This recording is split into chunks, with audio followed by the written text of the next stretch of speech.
ঈদ উল ফিতরের বাকি আর মাত্র কয়েকটা দিন। ঘরে ঘরে চলছে ঈদের প্রস্তুতি।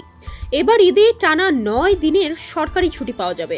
কিছু কিছু বেসরকারি প্রতিষ্ঠানে থাকছে টানা ১২ দিনের ছুটি। সেই সুযোগ কাজে লাগিয়ে অনেকেই ঈদের ছুটি কাটানোর সিদ্ধান্ত নিয়েছেন গ্রামে কিংবা অন্য কোথাও।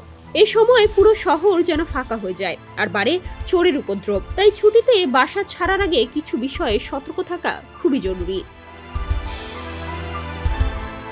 বাড়ি যাওয়ার আগে দরজা জানালা ঠিকঠাক বন্ধ করেছেন কিনা খেয়াল রাখতে হবে। ঈদের এই সময়টায় চুরি ডাকাতির উপদ্রব বেড়ে যায়, তাই বাসার সম্পূর্ণ নিরাপত্তা নিশ্চিত করে এরপর যাত্রাপথে বের হবেন।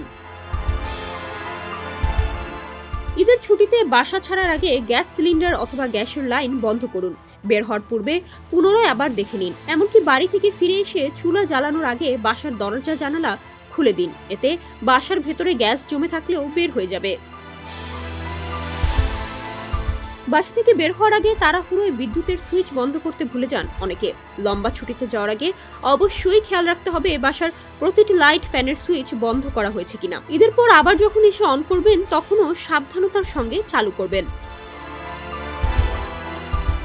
অনেকেই বাড়ি যাওয়ার আগে ফ্রিজ ও ডাস্টবিনের দিকে খেয়াল করেন না। এতে বন্ধ ঘরে অনেক দিনের জমে থাকা আবর্জনা পচে গ্যাস হয়ে যেতে পারে, যা পরে ঘর থেকে দূর করতে অনেক কষ্ট পোহাতে হতে পারে। ঈদের ছুটি শেষে আবারও ব্যস্ত জীবনে যখন ফিরবেন তখন অগোছালো ঘরবাড়ি দেখে মুহূর্তেই মন খারাপ হয়ে যেতে পারে। অস্বস্তিকর গন্ধ বা পোকামাকড়ের উপদ্রব দেখা দিতে পারে। তাই ছুটিতে যাওয়ার আগে অবশ্যই ঘর গুছিয়ে যেতে পারেন। ডেস্ক রিপোর্ট, সমকাল।